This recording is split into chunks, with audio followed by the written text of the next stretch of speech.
who doesn't love the smell of napalm in the morning? Probably the civilians and the birds and the trees and the animals. Hey, I mean, war is terrible. But even in such a terrible time, planes were used. How do you think that napalm was dropped? Like this. What you saw was a napalm bomb drop by an F-4 Phantom, followed by more napalm bomb drops by F-104s and F-100s.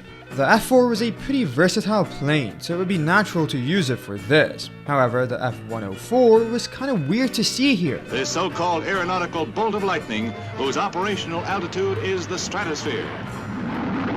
Although it was a multi-role fighter, there were some things that were going for it that would actually make it pretty useful as a bomber as well. And the main thing was speed. I mean, starfighters were really only known for their speed, so a plane that could keep up with others armed with a strike package while possessing the ability to escape quickly was pretty handy. But the wings were kinda sorta small, so not a whole lot of things to fit on them, thus limiting their use.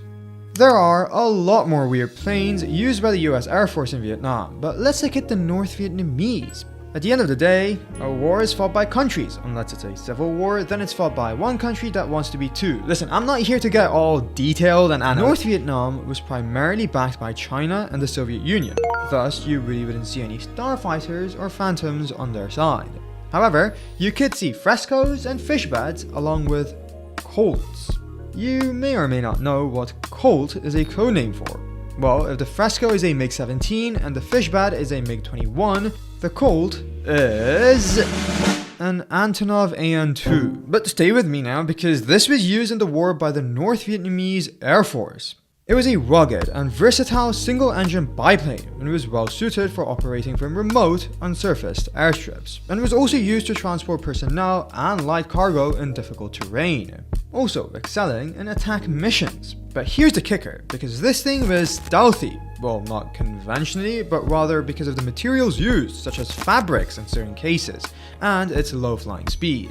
This also meant there were some peculiar incidents.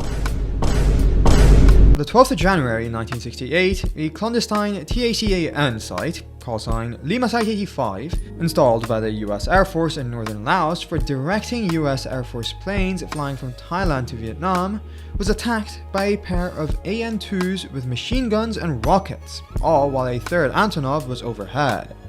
Now, there was an Air America Bell UH-1B resupplying the site, and it gave chase to these Colts. But the helicopter was unarmed, so the people on board took out their AK-47s and started shooting at the Antonovs, and even shot one down. Thus, it marked the first instance in history where a plane was shot down by a helicopter. Fortune favors the bold. Fortune favors the brave. Fortune also favors those who look at the situation and say, yeah, I know what would work.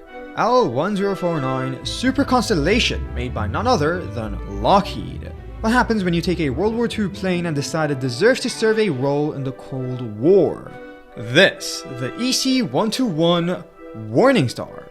The military version of the Lockheed L1049 Super Constellation was used to serve as an airborne early warning system to supplement the distant early warning line using two large radomes, or radomes, I'm not really sure.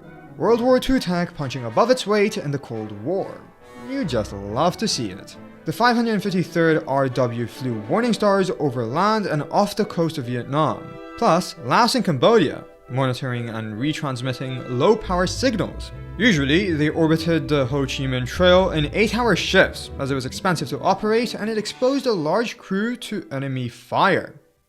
When you're making an aircraft that will serve in the Air Force or whatnot, you'd have a specific vision or solution in mind. For example, you've got strategic bombers that drop air-to-ground weaponry at long distances. Then you've got fighter jets, designed to achieve superiority in the sky over enemy forces. You've also got attack aircraft, helicopters, and whatnot. But in a few cases, there are aircraft designed with the idea of counterinsurgency. Aircraft that don't have to worry about manpads or SAMs. Their job is to assist with counterinsurgency operations. Originally, the idea was to build a rugged, simple, close air support aircraft integrated with forward ground operations. At the time, the US Army was still experimenting with armed helicopters, and the US Air Force was not interested in close air support. This was in the early 60s, but that soon changed, and the Bronco is to blame. It became one of the premier COIN aircraft. COIN stands for Counterinsurgency Aircraft. The Bronco saw its first combat in Vietnam, not just by the US, but also by Australia and New Zealand. There were reportedly 64 Broncos lost during the duration of the conflict, with at least 157 delivered to the US Air Force before production ended in April 1969.